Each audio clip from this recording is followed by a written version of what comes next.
भीष्मद्रोणप्रमुखता सर्वेषां च महीक्षितम् उवाच पार्थ पोषयितान् समवेतान् कुरुनीति।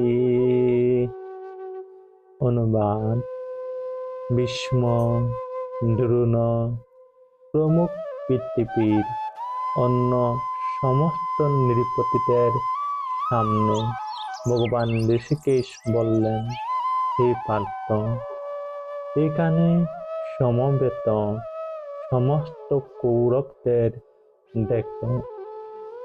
তাৎপর্য: সর্বশিবের পরমাত্মা শ্রীকৃষ্ণ জানতেন অর্জুনের মনে কি হচ্ছিল। এই প্রসঙ্গে তাকে ঋষিকেশ বলার মধ্য দিয়ে বোঝানো হচ্ছে তিনি সবই জানতেন, তিনি সর্বজ্ঞ।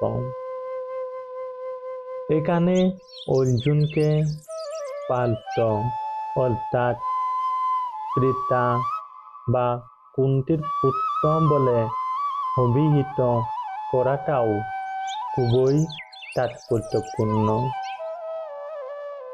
বন্ধু হিসাবে তিনি অর্জুনকে জানাতে চেয়েছিলেন যে যেহেতু অর্জুন হচ্ছেন তার পিতা বসুদেবের ভগ্নী সীতার পুত্র, তাই তিনি তার রথের সারথি হতে সম্মত হয়েছেন।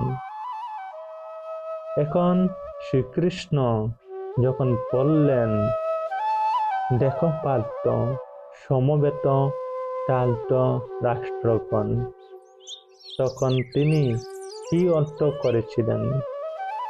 সেই জন্যই কি অর্জুন সেখানে ধমকে দাঁড়িয়ে পড়ে যুদ্ধ করতে অসম্মত হননি?